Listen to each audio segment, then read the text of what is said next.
All right, well, I have just found myself some little waterfall in the middle of the forest somewhere. I've been visiting Mum and Dad, helping them do some work around the house.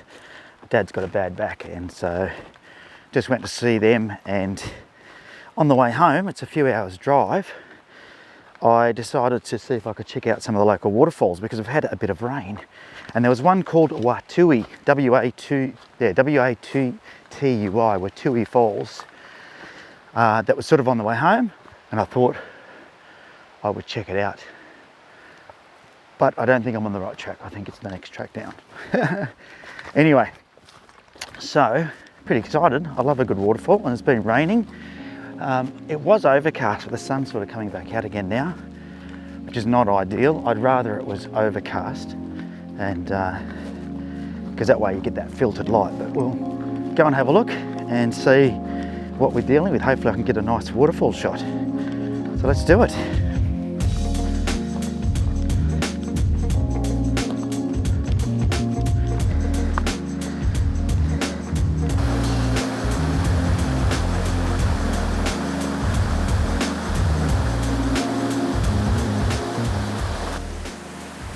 All right, well, I am right at the top of the falls. So now I have to work out how to get down the bottom, because where I am right now is not where I want to be. So maybe that is what that other track was that I saw, was it maybe a way down, but I'm right at the top right now. So I need to go back around and see if I can find a better way to get down there, because the only way I would get down there right now is to jump, and then I'd be in the water, and getting back up would be very, very difficult, and I'd be wet and I'd be cold. But if I can get over the other side, I reckon I can get a nice shot of this. It's a beautiful little spot, and it's sort of secluded and shaded from the sun, as you can see. Little lagoon here, beautiful waterfall just down here. See if I can get a bit closer to the edge. There we go. So there you go, beautiful little spot, Watui Falls. Just got to try and find a spot where I can take a photo. So let's see if we can do that.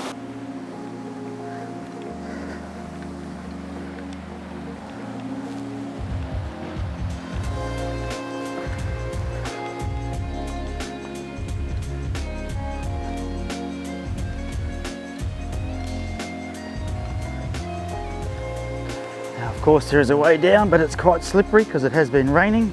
And this sort of is a rainforest, but beautiful. There's a fireplace down here and a bench. It's a very lovely little spot. Wowee, what a nice spot. And I can definitely get to where I want to take a photo. So this is going to be really nice. Let's just go downstream a bit, have a look and just see what's down there. But what a beautiful little spot. All right. What a beauty of a spot. Watui Falls. Oh, nearly hurt myself there, slipped. Oh, good. Yeah, what a lovely spot. Well, this was a bit of a score, that's for sure. All right, well, let's go and find a composition and get ourselves set up, eh? Beautiful. Sometimes you just luck it. Super excited. I've got 2 compositions in mind, and just gonna have to play around with which lens I use. I've only got 2 lenses with me. I've got my wide angle lens, which is the 14-24, which may just be too wide for what I want to do. So I've also got my 50mm 1.4 lens, which will do a great job as well. I don't have many filters with me either to slow water down, so I'm glad that it's sort of pretty deep down in the forest and well protected from the sun, and that way I can make sure that I get a little bit of the water movement, because I think that water movement just really evokes emotion when it comes to shooting waterfalls, so I love doing that. So a couple of different compositions. I'm going to get set up now. I'll talk you through the different compositions, what my settings are, and then let's shoot this beautiful waterfall, Watui Falls, in northern New South, or mid-north coast of New South Wales. What a little score this was. Definitely 4-wheel drive access only. It was a bit muddy getting down here with a few what we call wombat holes in the old 4-wheel drive terminology, but you know, definitely doable if you have a 4-wheel drive. All right, let's get set up anyway, and we'll get some photos.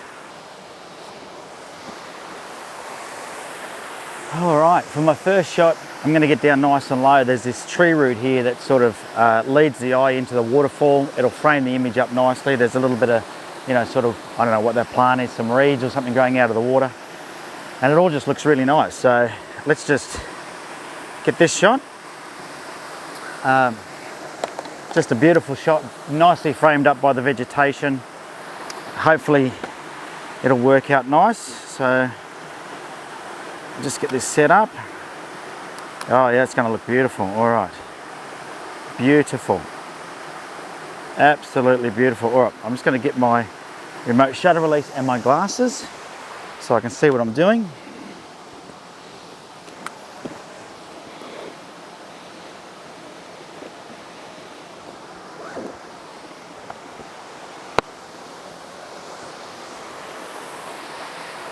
Don't seem to be able to do anything without these short lookers these days.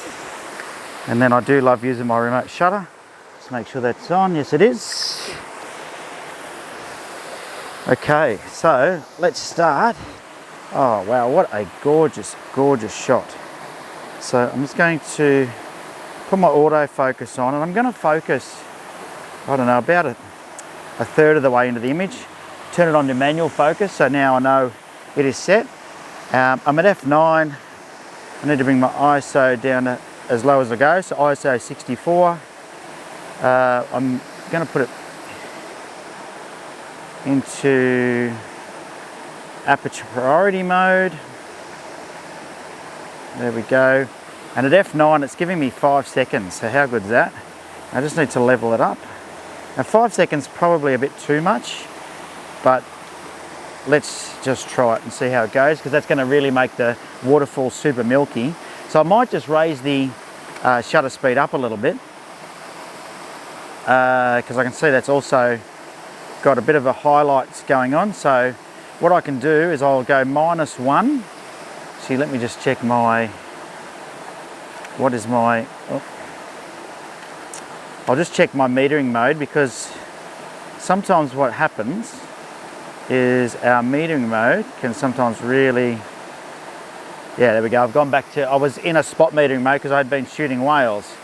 So now that I've gone to evaluative metering, it's gone to a 1 second exposure at f9 with a -1, oh, sorry, 1.6 seconds. So let's see how that goes. Wow, that is just gorgeous. Absolutely gorgeous. Yes. Now I'm getting a couple of little highlights, I think. Just way up in the sky, which is to be expected because of what I'm shooting. When I actually just do a tighter crop then. Oh wow, so I've got these beautiful tree roots. I might even get the camera lower yet, I think, and just do something a bit different. Now I'm just keeping the manual, I've got my focus set now, so I'm just keeping it in manual so I don't have to keep focusing. And oh, what a beauty. All right, let's get this tripod down really low now, because there's this really nice tree root on the ground that I want to capture. So the way to do that is, let's get these legs splayed right out, and we're going to get the tripod on the ground. It's a bit tough to do, but we'll get it done. Okay. So I'm going to sort of put it here like this. This is one of the things I love about this camera, is it does enable me to lift the screen out. And I'm going to do a bit of focus stacking here because there's a lot that is very close to the camera. Now, and I really want to make sure it's all in focus. So we're just going to level it off there like that. So I've got the camera down super low now. I've got the tripod legs spread right out, and I'm just leveling it out now and making sure I'm happy with the composition.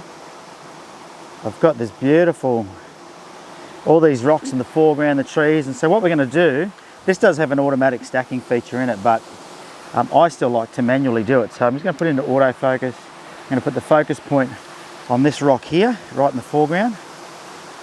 I'm going to take that shot. I'm doing this at f9, it's 1.3 seconds.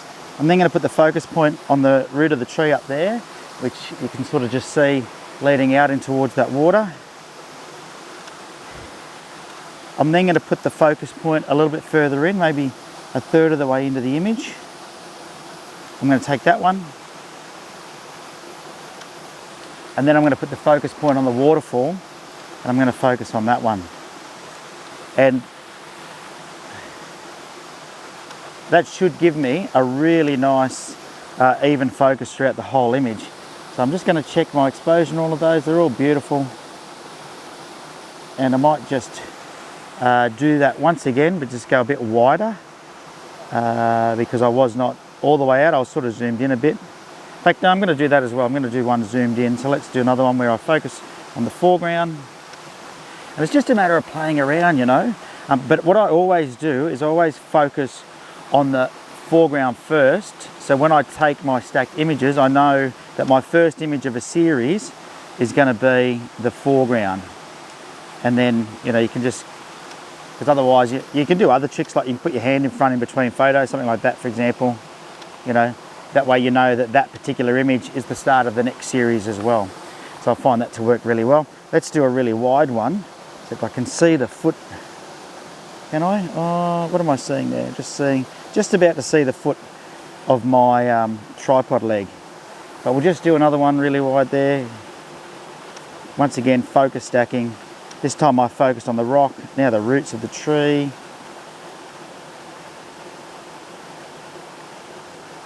Struggling to focus on that, so we'll just move it a bit.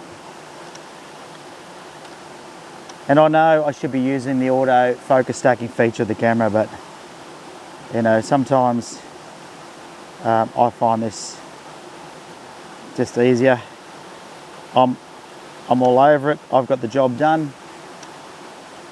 And I'm picking the focus points, so I know that particular things in the image will be in focus. Just works well. Oh, beautiful. We are getting some beautiful images here, and the light is just gorgeous. So I'm just going to do one more now, zoomed right in. I'm just going to raise that up a bit to really get that waterfall. And I just use the electronic level in the view, in the live view, like that. There we go.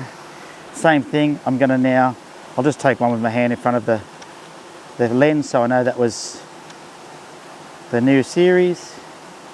And then we're just going to go through, we'll focus stack again. Now, if you're wondering how to merge these together, a lot of software like Lightroom and Photoshop allowed you to do a thing called photo merge, and you can do focus stacking, and there's other software as well that's available that you can use. I've got a couple of different things that I use, and typically the reason for that is I'll try a different couple of bits of software each time until I get what I'm happy with. Anyway, that's enough of this composition. Really, really like that. I'm super happy with that. Yeah, super happy with that composition. Bit of a breeze coming through now, which is good to get those shots out of the way before it got breezy, because what happens with the breeze is, because we've got slower shutter speeds, things like this little bush here move around and become quite blurry in our shot. And of course, that never looks good, does it? So if that does happen, the tip is focus on that, raise your ISO, take a faster shutter speed of that and blend it in later using something like Photoshop to get what you want. But what a beautiful spot, absolutely beautiful spot. Just so you can see where my camera is. It's down here on the ground. You can see I've got the legs on the tripod splayed right out. And then the composition I've sort of got is that I'm using this tree here and that shrub to sort of run a leading line out of the water to that waterfall, which is sort of there. I've got another composition I want to go grab over here. There's like a bridge they've built, or a weir that they've put in. So I'm just going to go and stand on that. It is very, very slippery, so I'm not sure how much of filming I'll be able to do over there, but I'm going to go and get the shot, and I'll do my best to share with you what it is I'm doing, because I know it's always more exciting if you can actually see the process. I always like that when I'm watching a video, so hopefully I can share it with you. All right, let's drag this all over there and take another shot. Super, super slippery. This is actually pretty good, but these rocks here are really slippery. So I'm now going to try and shoot using this little mini cascade here up to the big waterfall, and there's a couple of big rocks there as well that we can use as a leading line up to the waterfall. And I need my camera to be up pretty high, because otherwise, from a perspective point of view, those rocks will block the waterfall up the top. So I'm not sure how I'm going to do this, but I might have to put my camera back over this weir like this and try and shoot somehow like this. And I have no idea how I'm going to do this. Let's just see if I can make it work, because it'll be worth it.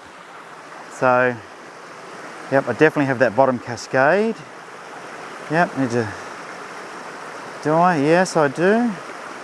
You know, I think this is going to lend itself to being a portrait shot, so which is actually really quite helpful, because now I can use the screen, because the screen on this D850 tilts up only rather than left and right. But up means that it's now facing me, which is a bit of a bonus, isn't it? So I'll just get my electronic level out. There we go. I always like to make sure it's level, especially with water. Water gives levels away just like any horizon does, because obviously water falls straight down. That's what gravity does. So, all right, now remembering I've been mucking around with my focus, so it's going to be really important when you reset up that you think through what you're doing and don't go too fast, because you want to make sure you get a good shot. So I'm going to now reset the focus and take some images.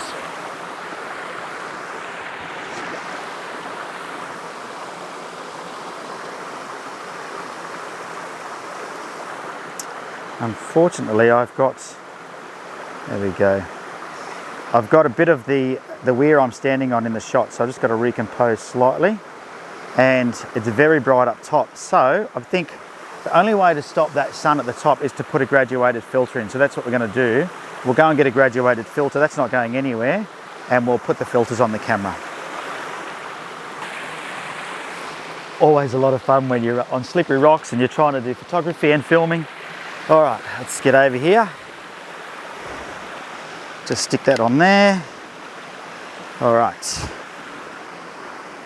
And of course, you know, when you're working around fast flowing water, the last thing you want is to lose anything in the water. So always a little bit more of a challenge, but I think we're going to get a nice shot. So that's a 0.9 grad, soft grad. It is going to darken the trees a little bit as well. So you just have to keep that in mind. But I think it looks natural enough, to be honest with you, which is all you want, is you want it to look fairly natural. And I think I'm going to get away with that. So let's just shoot that and we'll just see what the exposure looks like once it's done. So it's 1.3 seconds at f9. And I have got blown highlights right at the top. But to be honest with you, I'll crop this down to an 8x10 format, like a medium format shot. So if you know in advance what you're going to do, you can actually, you know, not worry about some aspects of the image. So now I'm just going to focus to stack this one as well, because once again I've got some elements really close. Maybe I'll probably just put my hand in the shot then. I did. So I've got some elements really close. There you go. Where these rocks here are, and then of course I've got the waterfall in the distance as well. So making sure that we focus stack. I'm just taking 3 shots, sort of rocks close, rocks a third in or a quarter in even, and then the waterfall up there in the distance. I'll just move you a bit closer, shall I? All right, let's hope a gust of wind doesn't come and blow you away, because you're very precariously perched up just there. Yeah. Anyway, I'm going to take a couple more shots. Really, this composition is gorgeous. So I'm just going to take a couple more shots with this composition. And all I'm doing is I'm using the touchscreen to set my focus point. It's the quickest way, I think. So I'm focusing, first of all, on this cascade here I just focused. I'm now focusing on that big rock. You can't see it, but I'm focusing on a big rock about, I don't know, maybe 6 foot away from me. And then I'm going to focus on another rock about maybe 12 feet away from me. And then I'm going to focus on the waterfall way in the distance.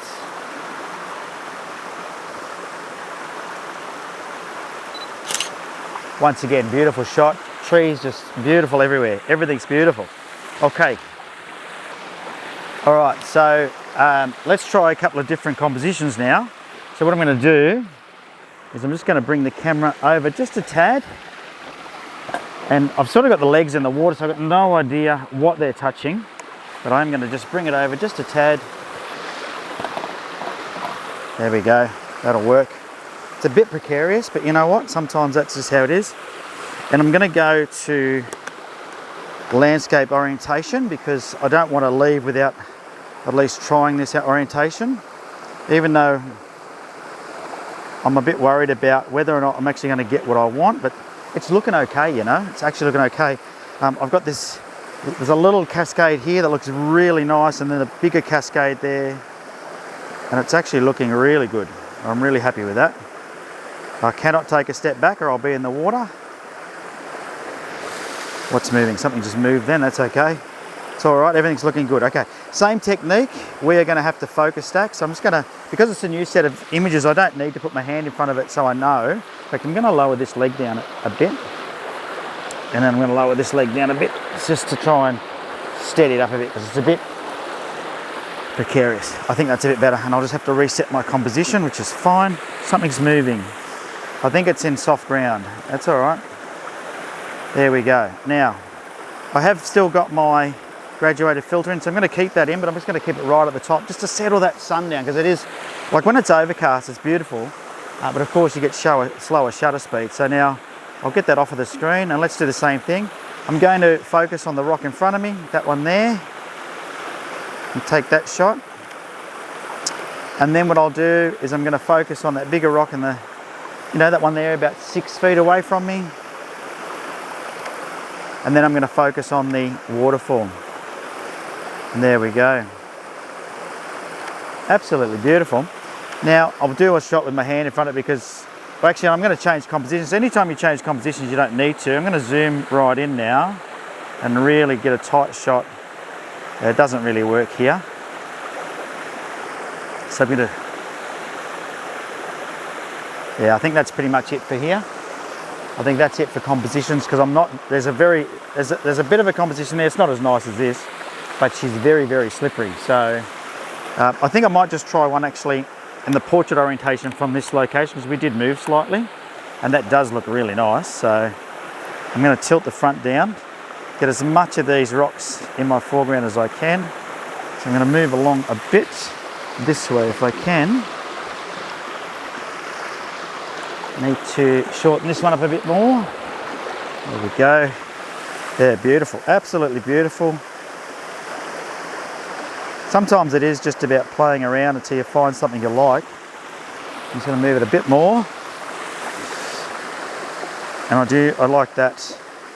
I don't want to go any lower. I mean, I'm not a big fan of pointing the camera down too far, because it does really start to distort things. But if I go any lower, I'm going to lose the perspective and the rocks will get in the way of the waterfall. And I'll show you shortly what I mean when I talk you through my composition. But I just need to get these shots and then I can talk you through my composition. So I'll just get 3 shots. I'll move this camera and then we'll have a look at the composition so you get a feel for what it is I'm actually doing. And then we'll look at the images. Like, you know, we have just taken a stack of different images. And once again, I'm going to crop this at an 8x10. I never like a full portrait really, unless it warrants it. I'd rather have the 8x10 medium format sort of look. All right, let's move this out of here. Well, I got my camera out of the way. Now let me talk you through my composition so you can sort of see what it was I was doing. Okay, here we go. So you'll see there's this cascading rock here with the water flowing over it. So the first shot I took, which was a landscape sort of orientation shot, was including that in the foreground and then the waterfalls in the background there. And we've sort of got this leading line of rocks heading all the way to that waterfall, which is beautiful. When I did the ones that were on portrait, I sort of moved along a bit further and really put this rock as the foreground interest, but also we're getting that cascade as well now, see? So we've got this bigger one here, this little one on the left, and then the water in the middle, if you follow the rocks up, leads to the waterfall. So it's just a matter of finding things that are gonna be interesting to the eye and lead people in. And you know, when it comes to composition, I'll say it again and again and again, it's not just about where you place things, but it's about creating emotion in your image. So I believe, you know, moving water like this, you know, that water is really beautiful, how it's rushing off the end of this rock here and down, just creates emotion. So hope you've really enjoyed that, because I do. All right, well, only one thing left to do, and that is to pack up. Got the shots that I wanted to get. I could spend all day down here, to be honest with you, but I do have to get home and I've got about another 2.5 hours drive yet. Hopefully you enjoyed it. Now, if you haven't already, I'm going to encourage you to head across to my website at on3legs.com. Now, that's with the number 3. And I've got a free ebook there, which is 10 tips to better photos that you can go and download for free. I've also got a camera setup checklist that you can download. They're both very popular. And the final thing, if you haven't already, make sure you join my private online On 3 Legs photography group on Facebook. There's several hundred members in there now, and they're sharing their images. They're getting feedback, and I'm going to be doing some free training, etc. in there as well. So make sure you jump into that group. And of course, if you enjoyed this video and you like this type of content, please make sure you give it the thumbs up. Leave a comment down below as well. Let me know, what you thought about it. Did you enjoy the video? Did you like the shots that we got? And maybe we'll catch up one day somewhere out in the field, and I'll we'll share a location together as we shoot some images. Anyway, that's it for this video. Hope you enjoyed it. Until next time, make sure you get out and you take some photos.